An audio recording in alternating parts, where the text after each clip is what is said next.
Hi. On the strength of a rigged GE, lawfully suspected rigged GE, lawfully suspected, please don't fall for the propaganda now being issued against members of your own community where you're being led to believe that,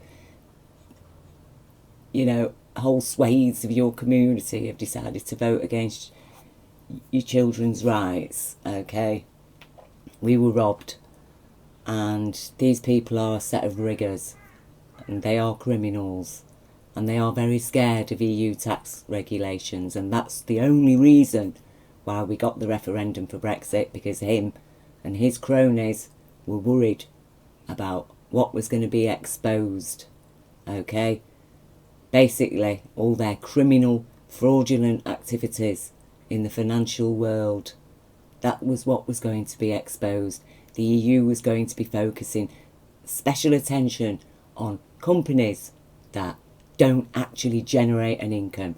Basically, money laundering fronts. There's hundreds and thousands of them set up in Britain. The British people don't see any benefit from these hundreds of thousands of money laundering fronts that are set up here. Okay? We suffer because of them, because they rob us. They are robbing us. They're robbing us blind. They're investing into companies that do nothing, okay? And then even they're eligible to apply for subsidies from local councils. The people in Wales ought to be asking their councils about Anglesey mining, okay?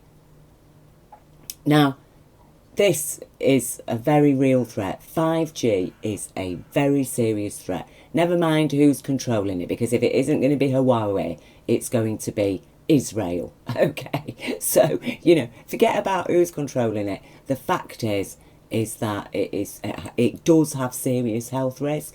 It does impact insects, bees, birds. These are facts. These are scientifically proven facts, okay? But the worst, in the short term, is the invasion of privacy. We're talking about them being able to track what's in your fridge, what you're doing in your home at any given time, to listen to people talking on the streets. You're talking major global surveillance by this 5G grid that they want to set up everywhere, along with their smart meters. So, to understand more about it, I'll leave you, I think it's Barrie Trower's, I will leave you his video.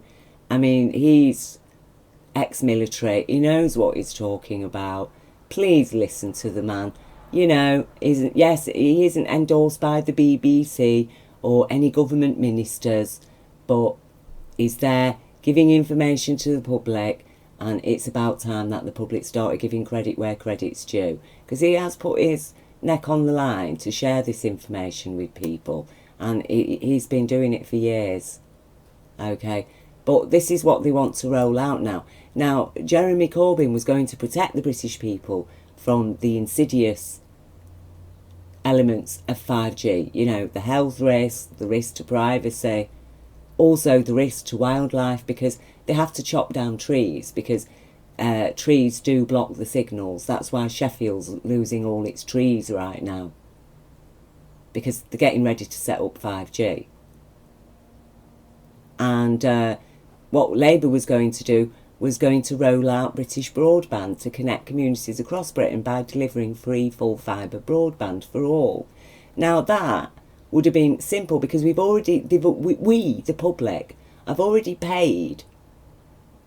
We paid to have all the cable networks distributed around Britain. We paid for that.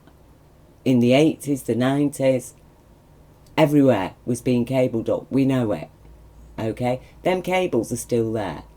But they're now rendered useless, because instead they're going to stick this 5G on us. Okay? The terrifying potential of the 5G network. I tell you, it is terrifying. You're talking 1984 on steroids, okay? That is what we're talking about. So what Labour was proposing, it would have created jobs, it would have created investment, it would have got everybody in Britain on the internet free, super fast broadband, super fast free full fibre. Britain would have been protected from 5G. Now, if Boris has his way, him and his corporations, and they're going to charge us, believe you me, we'll be paying for this rollout of 5G that's going to cost hundreds of billions of pounds, okay, to be rolled out across Britain, hundreds of billions of pounds, not going into British people's pockets. People will have short-term employment, because as soon as the network's established, what's going to happen to all the people then? Yeah, you're back on the dole. So you're talking at most a couple of years' employment. Is it worth selling your children's future down the line for a couple of years' employment when you could have had major employment from installing, making sure every household has got free full-fibre broadband? That's already there, that we don't need to pay for, except we just pay for the people that we need to make sure every household has its connection. Do you see what I mean? It's like we've already got this free full fibre broadband available. The cable network is already there. And where it isn't, yes, jobs, putting the cable networks in. But what we need to understand is that once Boris Johnson has managed to get his 5G networks up, once people realise that actually they've got a worse connection in a lot of places, that actually they are being spied on, that the kids are getting nosebleeds, that people are suffering health problems, that suddenly the birds have all disappeared, the insects are disappearing, there's no bees suddenly on all the flowers like they normally are on your lavender lawn, as it were. Well, what are we going to do? Are you going to go and chop down these 5G poles and then be left with no internet connection? Because you're all in the air. You're not grounded, you see. You're not on the ground. You're dependent on the air. That is what they are, spirits of the air. They're all airheads because they've got no connection to reality apart from the reality of the numbers in their bank accounts. That's it. That is it. And if they have to go and kill people, they will. Okay? Because, people think that, oh, well, yeah, it's all right, they're killing Muslims, they're killing Palestinians, they're killing these people, they're killing those people. Well, what, you think that you people who were living in Britain, right at the feet of the monster, as it were, that they care about you any more than they care about the people that they're bombing in the Middle East? And why? Why are they bombing these people in the Middle East? Why has this planet, the people of this planet, spent billions and billions and billions, if not trillions, on bombing the Middle East? What have we got back for it? We've got 3 nuclear melt-throughs still churning out their filth into the Pacific, killing the life of the Pacific Ocean. Why hasn't billions and trillions been invested globally to stop that? Because that's a global catastrophe. But instead now we're going to have more billions being rolled out for 5G. But they don't care how much they have to spend. It's about control. It's about imposing their new world order. It's about imposing their dual law system. One law for them and another law for us. Check out the Noahide laws, devised by Zionists. Laws for the cattle. That's us. Everybody who's not a Zionist Jew is cattle. Because let's face it, the Jews who support people like Jeremy Corbyn, the Jews, the millions and millions and millions of Jews who don't support Zionists, we're all cattle. They're traitors, you see. They're traitors. And that's precisely why these same Zionists were involved in Hitler's Nazi regime and persecuting the Jews of Germany. Because it was unlikely that the Jews of Germany were going to support the Zionist takeover of Palestine.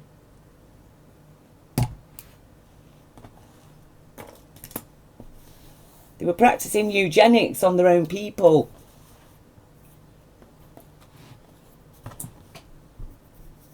Thinning out. That's what they do. They've got no love in their hearts.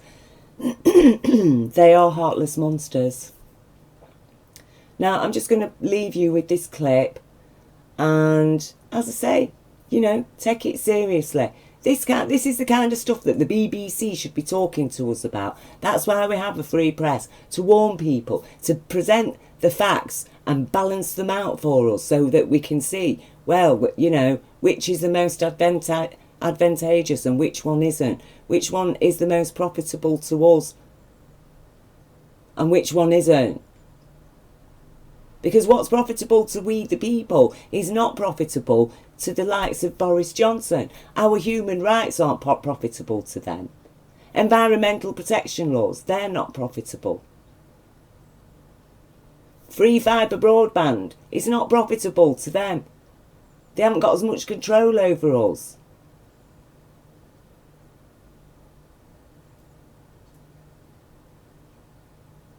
Everything that is profitable to them is against our best interest, the British people. And as I say, I don't care if people voted Brexit or not. I know for one thing for sure, people did not vote to end up as corporate serfs living under global corporate communism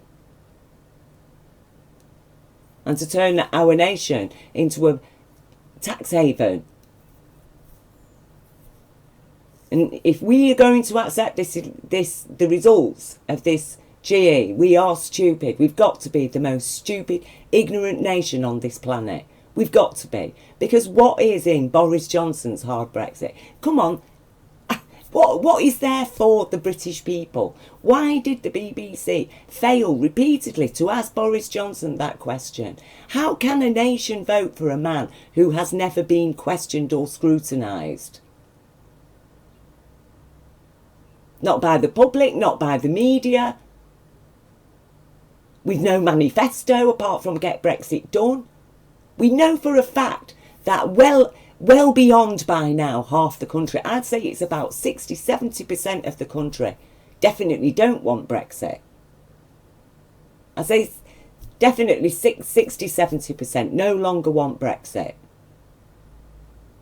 And of those that do, the vast majority of them don't want a no-deal Brexit. They don't want to be left queuing for rations. They don't want to be left unable to buy products for the garden, pet food, medicines. They don't want to be watching the loved ones go without their medicines, do they? Nobody votes for that. Nobody. Not by a landslide, they don't. Yes, people can be misinformed. People can be cajoled. They can be lied to. They can believe lies. They can be deceived. But not by a landslide.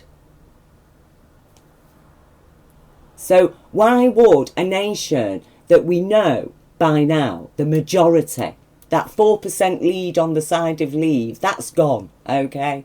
It's now, let's be conservative and say it's a 10% lead on the side of stay in the EU. At least a 10% lead on the side of stay. And maybe the same when it comes to the other side, that same 4% extra. Well, I'd say it must be 20% on the side of leave who still do not want to leave with a hard Brexit. So you're talking about leave with a favourable deal. Okay, so when it comes right down to your hard Brexiteers, your hardcore of Brexiteers, which in a country of 65 million does amount to a few million, okay, yes, the BBC and whoever can go out and take the cameras and show so-and-so working on a 0-hour contract, queuing up outside a food bank saying, yeah, I voted for Boris, okay, but that is not a majority. You know, these odd interviews. And why are they showing us these interviews? Why are the press so keen to show us all these poor people who voted for Boris all of a sudden? Why? Because they want to reinforce his narrative of about how he won by a landslide. But we know for a fact that in a nation that no longer wants Brexit in the form, that definitely doesn't want the Brexit in the form that Boris Johnson wants to deliver it, that nation, that same nation by a landslide, voted to get him back in power when the only things on his manifesto were get Brexit done and stop Corbyn. That was it. And we look at the billions riding on it, the global corporate interests, they're circling us like vultures. They are vampires waiting to drink our blood, to strain what's left of the NHS, to crush us, to take our homes. They will be having a banking and building society bailing. Believe you me, there will not be many people left in this country owning their own homes by the end. But it will be the end of everything, because there will be no democracy. It will be democracy for the rich, as it always was before the war. When they're talking about going back to Victorian Britain, they mean it. And Victorian Britain was such a hellhole for the vast majority of people living in this country. It was such a hellhole precisely because from the 1750s onwards, they ramped up on the Enclosure Acts. They robbed people of our common lands that was traditionally our social security. 80% of Britain's population was rural. We had our own social security. The communities, the villagers, they'd go and work for the landlord at sowing time, harvest time, okay, for most of the year, but they also had their own common lands, and people grew their own food. They had their own lands to raise their own sheep and pigs on. People made their own shoes, their own clothes. We made everything. The smith made all our ironworks, tools. We were self-sustaining. We weren't reliant on the rich for their money. Money generally was rich people's affair. Until after 1750, when they introduced economy, they took away everybody's right to subsist. Our social security. They took that away. Over 1 million people. We've heard about the Irish famine because they did the same in Ireland. 1 million people. Over 1 million people died in Britain of starvation. That's why only the children were left in the orphanages. The church had taken the children in.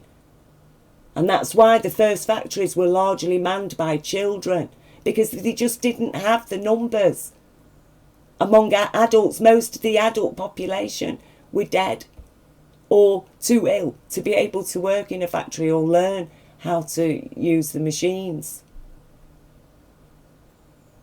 And they will get us back to that. They will get us back to that.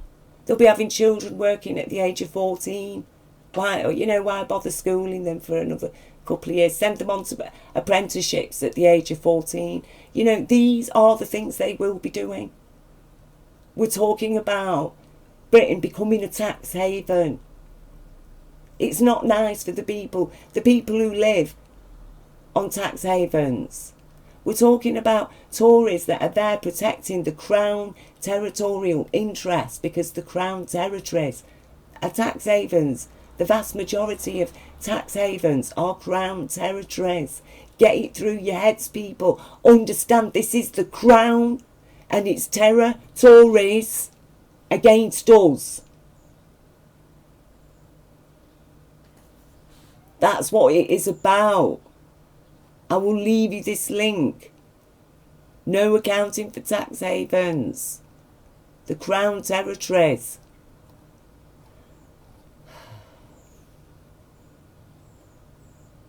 Crown territories, they are all Crown territories. Many of the offshore tax havens are British Crown territories and are promoted and defended by the UK government. But the UK government is not Parliament, and it is not democracy, and that is why Britain's security services ought to be investigating and arresting this government, because they are working on behalf of foreign powers. They are agents of foreign powers, because the Crown territories are foreign powers, because they are undemocratic and they do not uphold human rights, and in fact they do not follow the law, and they are dealing in laundered money. They are pandering to criminals, to crime and criminals, and that's what they are feeding, and that's what they are facilitating, and as such they are organised criminals, crime syndicates.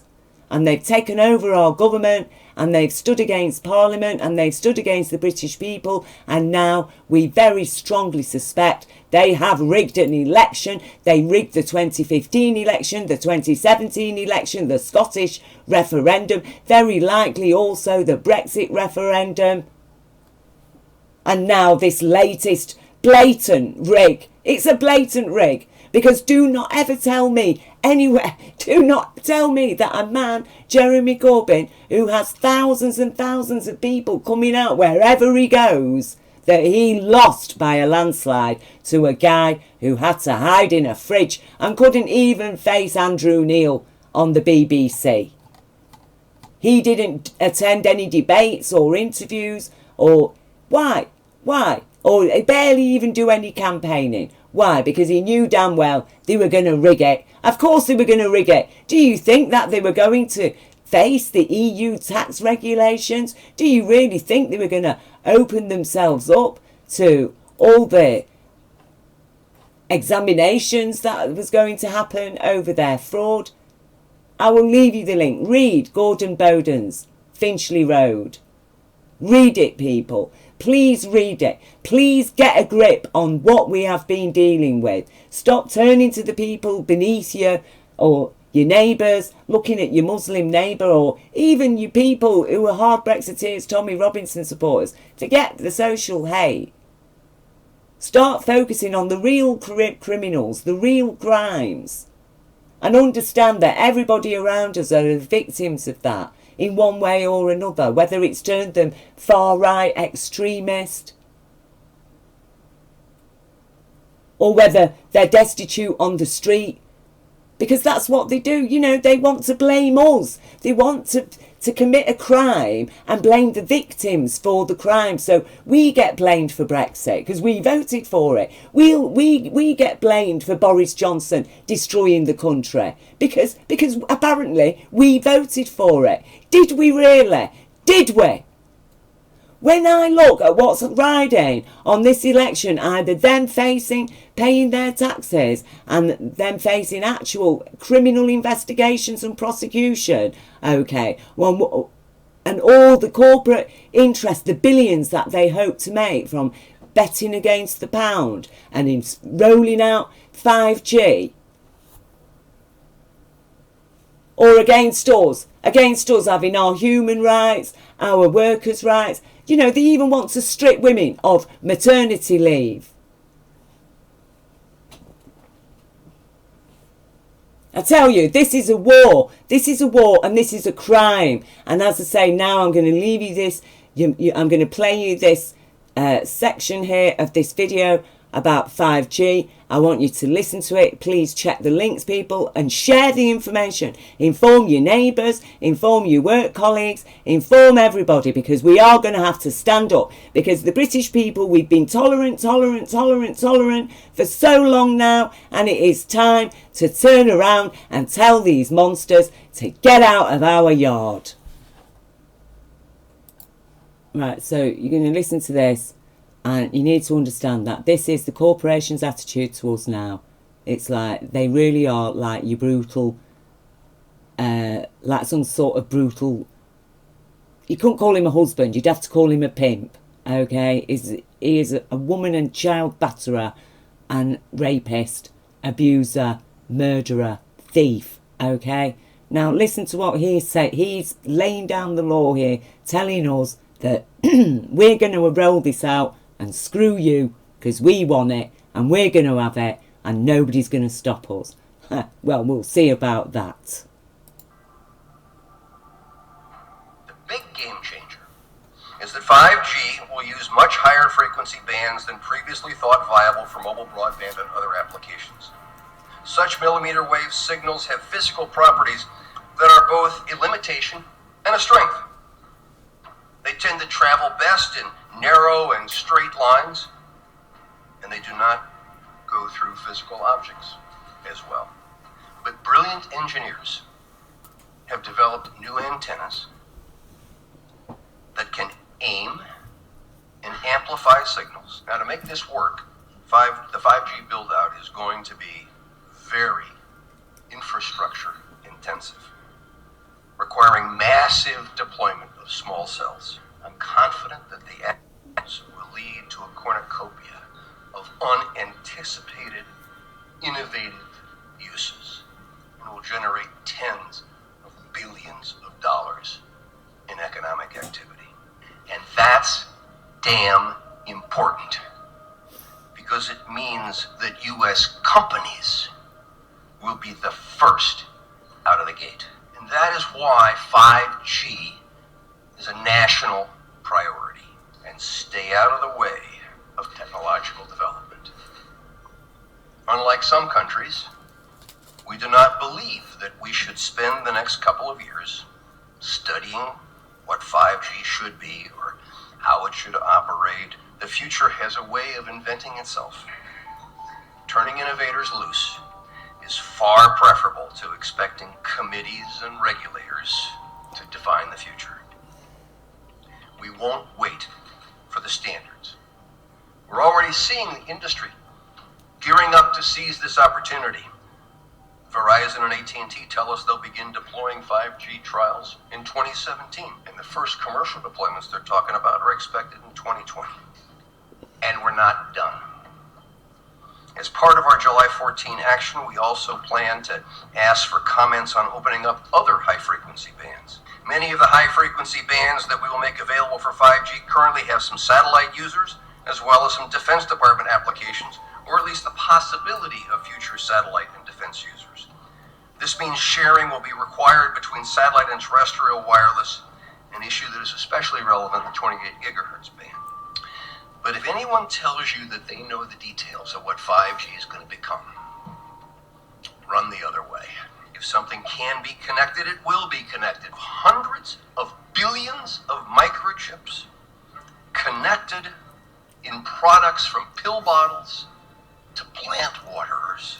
We must reject the notion that the 5G future will be the sole provenance of urban areas. The 5G revolution will touch all corners of our country. A lot more antenna siting decisions by local governments, and tightened our shot clock for siting application reviews.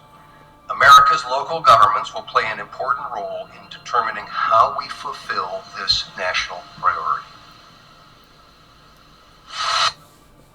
You can be sure of only one thing. The biggest Internet of Things application has yet to be imagined. Tens of billions of dollars in economic activity. And that's damn important. That's damn important. Well, you know what's damned important for us? Holding on to our human rights, protecting our planet, and giving our children a future worth living. That is what is damned important for us. And nothing that these corporations have done or can do seems to... Whatever they do, it involves destruction, it involves murder, it involves theft, it involves crime. We need to end it all. We need to end it. We need to stand up against it. Because, you know, well, it isn't even standing up against it. We need to stand up in defence of our rights, in defence of our children's future. Because, you know, there's one thing I'll say to all the women of Britain and actually of this earth. What are we doing producing children to be used as corporate fodder? Because who has given all these people their billions? Except our children that we labour to produce, that we work hard to pay for, to raise, with all the emotional investment in them as well. And what, for them to come and make profits out of them to the tune of trillions, and at the same time even take away women's maternity rights, so you've got to work basically till you're ready to drop. And then even after that, no maternity leave. You hand your child straight over to what? A corporate nursery? No. There needs to come a point where the people, where the women especially, you stand up. Because we are just literally being raped. I mean, what? So that they can do this, they can roll out this 5G, no legislations, no studies, bribe the councils, chop down our trees, bathe us all in microwave radiation. And even, like I say, even if you don't believe in the hundreds and hundreds of scientific studies showing us without a doubt that even 3 and 4G do affect trees, okay? But they want it everywhere. They won't be everywhere throughout the country, throughout all the rural areas. There's not going to be a space in Britain left. And it's a slow kill. It's a slow kill. But like I say, even if you don't believe in that, surely you value your rights to privacy. Surely you don't like the thought of some government minister knowing exactly what's in your fridge and what's in your bin. Or knowing exactly where you are at any given time in your home. Or even out in the community. Because if you've got a cell phone on you, the 5G network can track you down like that. This is so dangerous, and how they're getting us to swallow this with the BBC and its distractions, Jeremy Corbyn and his anti-Semitism. That seemed to be what this whole general election was about. Was an attack against Jeremy Corbyn. And then they turn around and say, well, it was the media, it had its impact, people believed it, they all went and voted Boris Johnson. No, they did not. Stand up to what we so strongly suspect is a rigged GE, and this is what we should have been waiting for now. We as a nation should have all been waiting to be connected free to the internet. Imagine how much money that would have saved everybody in Britain immediately. But instead we're going to open ourselves up to him. Just look at the bloody people, the sponsors that he's wearing there. They don't care about us. They don't care about our planet. All they care about is their coke, their women and children that they're abusing, the criminals that they're supporting, how many more bombs they can buy and drop using our money. What for? To blow up in smoke, destroy people, destroy our planet. That's what they're pouring our money into. And meanwhile leaving people destitute on the streets and even persuading us to blame them for their own circumstances. You evil man. I will see you in jail. I will see IDS in jail. I will see Osborne, Cameron, Theresa and Blair, all of you in jail for what you have done to our country, its people, to our planet, and the filth and disgusting criminals that you have supported. It's time to turn round and tell them no. And BBC, you will be cleansed of the filth that is controlling you right now.